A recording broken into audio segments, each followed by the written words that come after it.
Assalamualaikum warahmatullahi wabarakatuh, sahabat muslimah yang dirahmati Allah. Hari ini kita akan menyelami kisah seorang wanita luar biasa. Beliau adalah teladan agung bagi kita semua. Namanya adalah Ummu Sulaim binti Milhan. Beliau adalah salah satu wanita Ansyar yang pertama memeluk Islam di Madinah. Keimanannya begitu kokoh, bahkan sejak awal mula dakwah Rasulullah Shallallahu Alaihi Wasallam. Kisah hidupnya penuh dengan hikmah. Kisah cintanya bukan cinta biasa. Kisahnya adalah tentang cinta kepada Allah yang melampaui segalanya. Ummu Sulaim mengajarkan kita arti pengorbanan yang sesungguhnya. Mari kita buka hati kita untuk belajar dari sosok mulia ini. Pada awalnya, Ummu Sulaim menikah dengan Malik bin An-Nadr. Dari pernikahan ini, lahirlah seorang putra yang kita kenal sebagai Anas bin Malik, pelayan setia Rasulullah. Saat cahaya Islam datang ke Madinah, Ummu Sulaim segera menyambutnya dengan lapang dada. Beliau beriman tanpa ragu sedikit pun. Sayangnya sang suami Malik menolak ajaran baru ini. Ia marah dan memilih untuk pergi meninggalkan Madinah. Takdir Allah menentukan Malik meninggal dalam perjalanannya. Ummu Sulaim pun menjadi seorang janda di usia muda. Namun keimanannya tidak goyah. Justru ia semakin teguh memegang agamanya. Ia fokus mendidik putranya Anas dalam naungan Islam yang indah. Setelah beberapa waktu, datanglah seorang pria bernama Abu Talhah Al-Ansari. Abu Talha adalah seorang pria terpandang, kaya raya, dan belum memeluk Islam.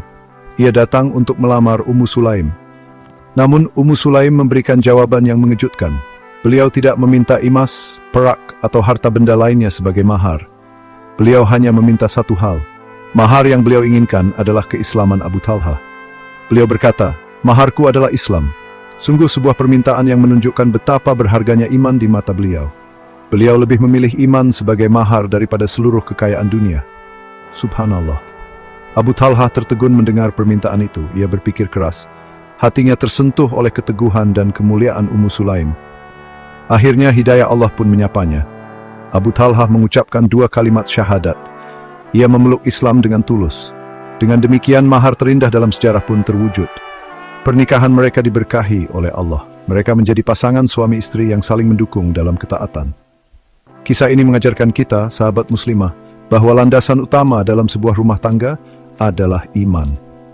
Iman adalah harta yang paling berharga, melebihi segala perhiasan dunia.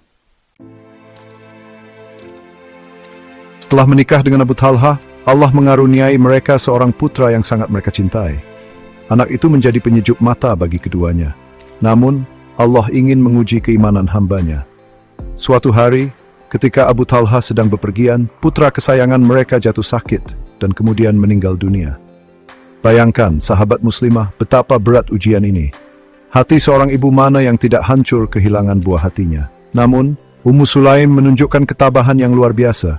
Beliau tidak meratap. Beliau tidak menjerit. Beliau menerima takdir Allah dengan penuh kesabaran dan keikhlasan. Dengan hati yang tegar, Ummu Sulaim memandikan dan mengafani jenazah putranya. Beliau meletakkannya di tempat tidur seolah-olah sang anak hanya sedang tertidur pulas. Beliau kemudian berpesan kepada keluarganya, "Jangan ada yang memberitahu Abu Talha tentang anaknya sebelum aku sendiri yang memberitahunya." Beliau ingin menyambut suaminya dengan baik terlebih dahulu. Beliau ingin menjaga perasaan suaminya. Lihatlah betapa agung akhlak beliau. Di tengah duka yang mendalam, beliau masih memikirkan orang lain. Beliau menunjukkan bahwa kesabaran adalah kunci untuk menghadapi setiap musibah yang datang dari Allah. Ketika Abu Talha pulang, ia bertanya tentang keadaan putranya. Ummu Sulaim menjawab dengan tenang. Dia lebih tenang dari sebelumnya. Abu Talha mengira anaknya sudah sembuh dan merasa lega. Ummu Sulaim kemudian menghidangkan makan malam untuk suaminya. Beliau bahkan berhias diri untuk menyenangkan suaminya. Setelah semua urusan selesai dan malam telah larut, barulah Ummu Sulaim memulai pembicaraan dengan lembut. Ia bertanya kepada suaminya, "Wahai Abu Talha, bagaimana pendapatmu jika seseorang meminjamkan sesuatu kepada kita, lalu ia memintanya kembali?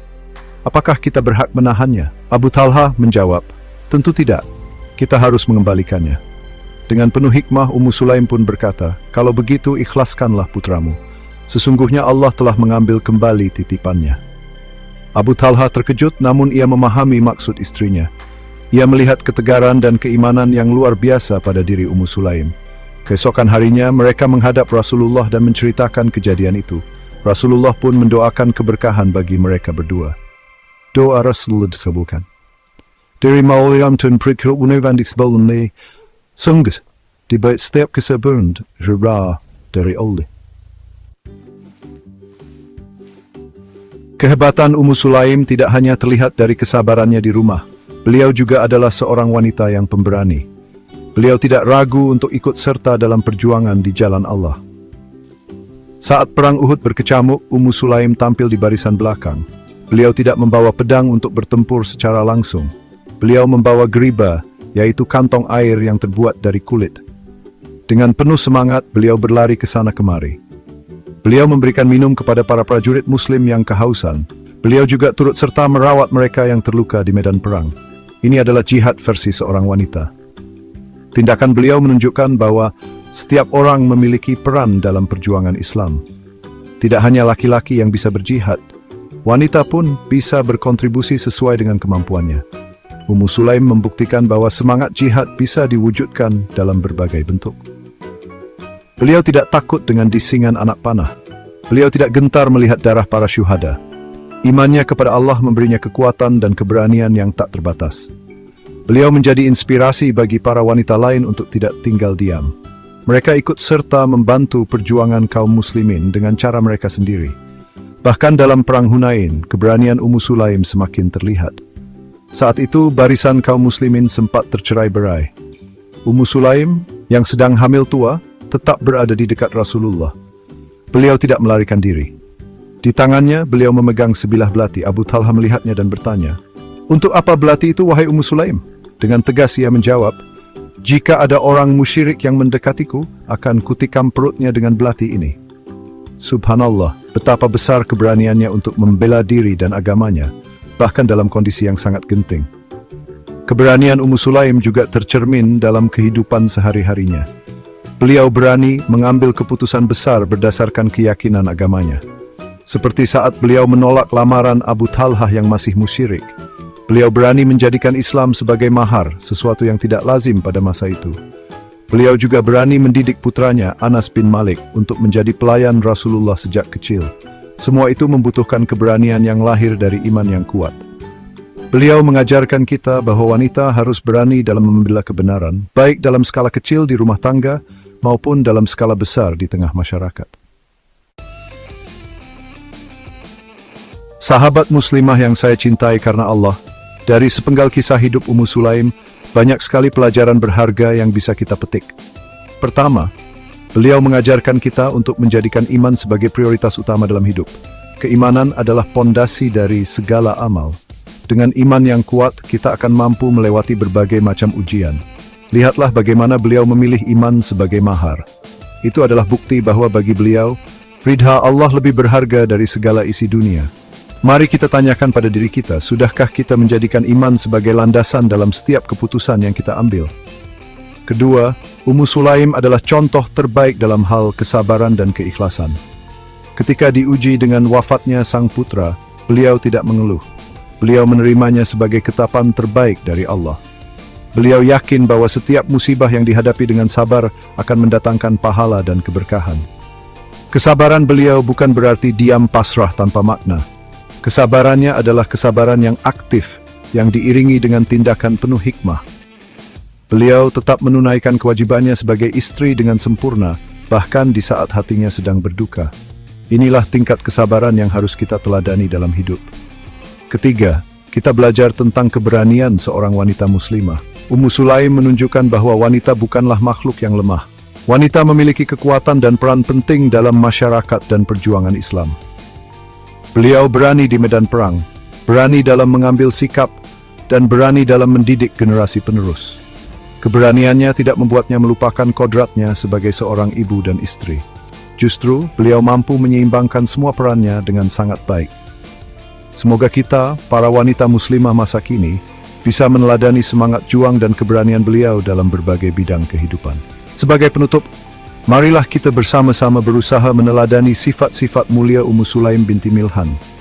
Mari kita perkuat iman kita. Mari kita hiasi diri kita dengan kesabaran.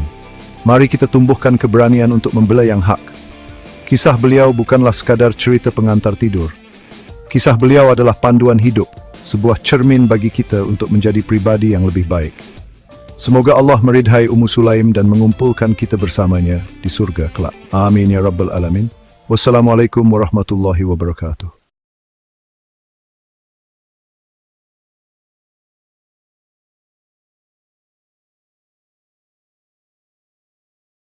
Kalau kamu pernah bertanya-tanya kenapa Islam peduli sama makhluk sekecil apapun, dengerin ini. Rahmat Nabi itu bukan cuma buat manusia. Semut pun masuk daftar. Nabi Muhammad pernah lihat koloni semut dibakar. Terus beliau bilang, tidak ada yang boleh menyiksa dengan api kecuali pencipta api. Tapi ini bukan cuma soal api. Beliau ngajarin kita buat enggak nyakitin semut sama sekali. Kenapa? Pertama, semut itu makhluk hidup yang punya komunitasnya sendiri. Sibuk, teratur, dan penting buat lingkungan. Islam ngajarin kita buat berbelas kasih sama semua ciptaan Allah, sekecil apapun itu. Dengan menghormati semut, kita diingetin buat nunjukin kasih sayang, bahkan waktu nggak ada yang ngeliat. Ini juga soal kerendahan hati. Kalau kita bisa baik sama sesuatu sekecil semut, bayangin gimana kita bakal memperlakukan orang lain dan dunia di sekitar kita. Jadi lain kali kamu ngelihat semut, ingat kasih sayang itu dimulai dari hal-hal kecil.